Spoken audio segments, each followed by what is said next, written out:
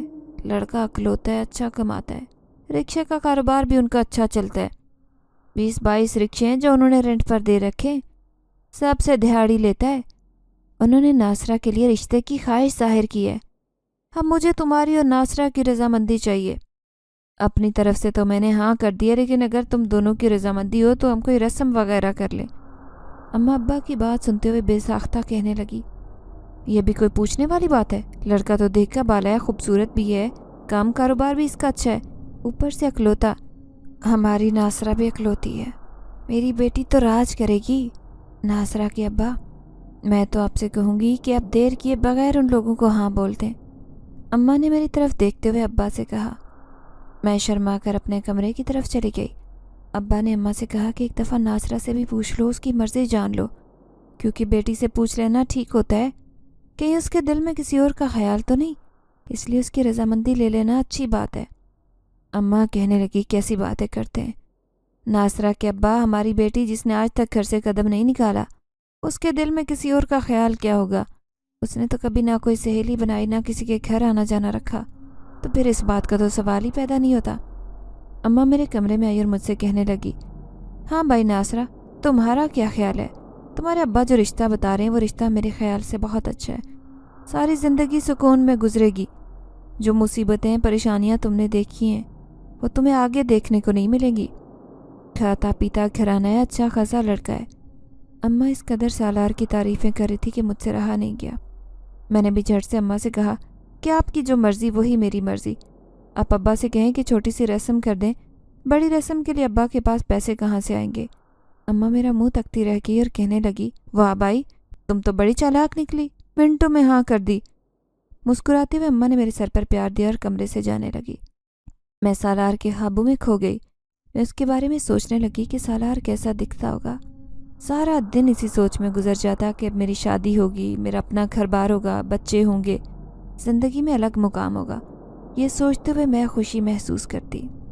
میں آنے والی زندگی کے بارے میں سوچتی تو دل کی گہرائیوں سے اپنے لیے دعا کرتی کہ جو پریشانیوں اور تکلیفیں میں نے ابا کے گھر میں دیکھی ہیں، ایسی کسی بھی تکلیف اور پریشانی کا سامنا مجھے شوہر کے گھر نہ کرنا پڑے۔ میں اپنی آنکھوں میں سجائے خواب لیے دن رات گزارنے لگی۔ آخر وہ دن آ گیا جب ابا نے سادگی سے میرا نکاح سالار کے ساتھ کرواتے مجھے گھر سے رخصت کر دیا۔ سالار واقعی میں نیک دل انسان تھا۔ اب میں ایک بیوی بن چکی تھی اور سالار کی محبت کی واحد حقدار بھی۔ سالار نے دنیا جہان کی ہر خوشی لا کر میرے قدموں میں رکھ دی۔ میں اپنے ماں باپ کے گھر گزاری زندگی کو بھول چکی تھی۔ اب مجھے سالار کے ساتھ رہنا، اس سے باتیں کرنا، وقت گزارنا بہت اچھا لگتا۔ شادی کے پہلے سال ہی اللہ نے مجھے خوبصورت اولاد کی خوشی سے بھی نواز دیا۔ میں نے ایک خوبصورت بیٹی کو جنم دیا۔ سالار بیٹی کی خوشخبری سن کر بہت خوش تھے۔ میری بیٹی پیدا ہوتے ہی خوبصورت ہونے کے ساتھ معصوم بھی تھی، اس لیے سالار نے اس کا نام معصومہ رکھا۔ معصومہ کی پیدائش کی 1 ماہ بعد سالار کے ابا کا ایک بہت برا ایکسیڈنٹ ہوا، جس میں موقع پر ہی ان کی موت ہو گئی۔ سالار کے گھر میں سالار کے علاوہ اس کے ابا ہی ہوتے تھے۔ اماں کی وفات سالار کی پیدائش پر ہی ہو گئی تھی۔ سالار بری طرح سے ٹوٹ چکے تھے۔ اپنے باپ کی جدائی سالار سے برداشت نہیں ہو رہی تھی۔ سالار اپنے باپ سے بہت اٹیچ تھے۔ اپنے ابا کے جانے کا غم انہیں اندر ہی اندر کھائے جا رہا تھا۔ اکثر سالار میرے پاس بیٹھتے اور ابا کی باتیں کرتے تو پھوٹ پھوٹ کر روتے اور کہتے، میں نے کبھی سوچا بھی نہیں تھا کہ ابا اچانک کیسے تنہا چھوڑ کر چلے جائیں گے۔ میں سالار کو سمجھاتی کہ ایک دن سبھی کو چلے جانا ہے، کسی جانے والے کے ساتھ ہم نہیں جا سکتے، اس لیے آپ خود کی طبیعت خراب مت کریں، آپ کے پیچھے میں اور معصومہ بھی ہیں، میرا نہ صحیح اپنی معصوم سی بیٹی کا ہی خیال کر لیں اور خود کی طبیعت ٹھیک کر لیں۔ سالار نے اپنے ابا کے جانے کا غم دل و دماغ پر سوار کر رکھا تھا، اور نہ تو کچھ کھاتے پیتے اور نہ ہی اپنے کاروبار پر دھیان دیتے۔ دیکھتے دیکھتے سالار کا کام کاروبار تباہ و برباد ہو گیا۔ سالار کا کزن جو کہ سالار کے کاروبار پر نظر جمائے بیٹھا تھا، اس نے اندر ہی اندر دھیمک کی طرح سارا کاروبار کھا لیا۔ جب تک سالار کو اس بات کا احساس ہوا کہ انہیں اپنے کاروبار پر دھیان دینا چاہیے، تب تک سالار کا کاروبار سالار کے ہاتھ سے نکل چکا تھا اور سالار عرش سے فرش پر آ گرے تھے۔ ایک غم تو ابھی ختم نہیں ہوا تھا، اوپر سے یہ دوسرا دھچکا سالار برداشت نہیں کر پائے۔ سالار نے اپنا کاروبار بچانے کی کوشش کی لیکن کچھ بچا نہ پائے۔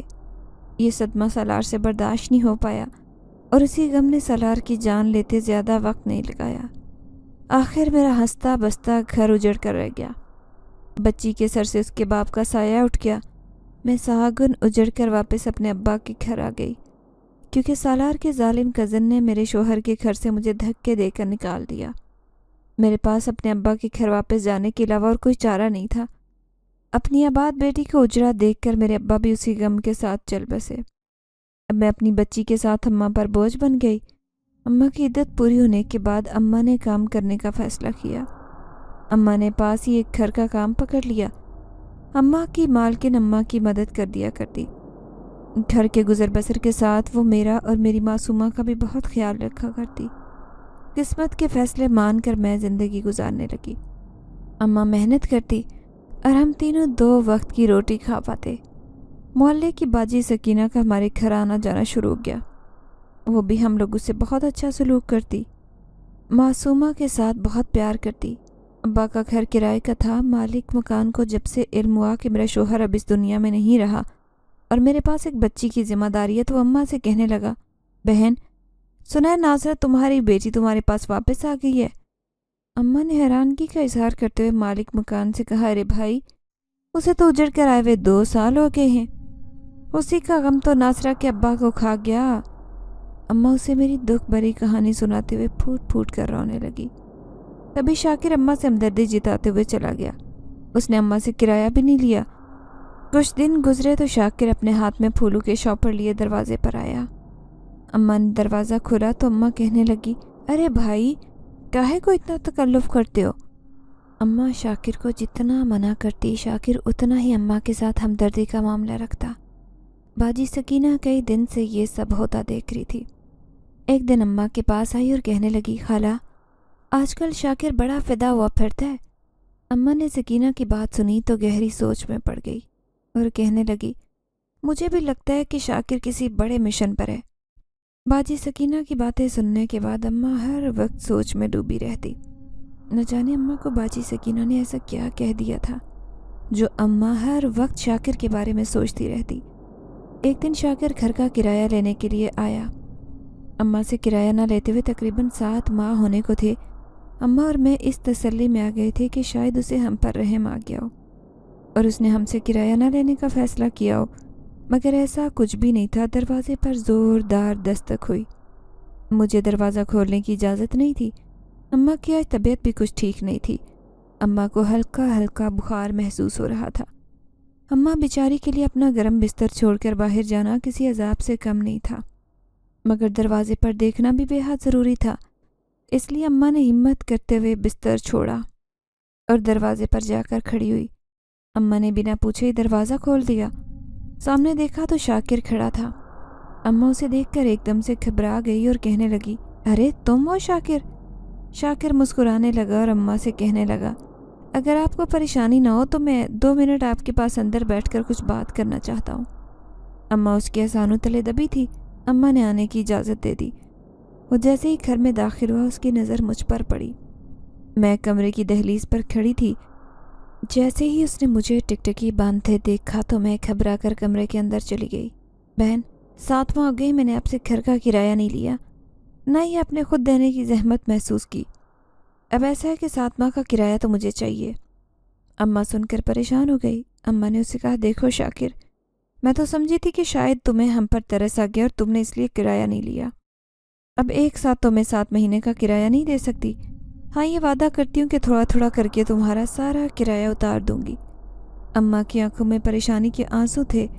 شاکر مسکرانے لگا اور اماں سے کہنے لگا، ارے بہن پریشان ہونے کی ضرورت نہیں، میں تم سے ابھی کرایہ لینے کی نیت سے نہیں آیا، میں تو تمہیں اپنے دل کا حال احوال بتانے آیا ہوں۔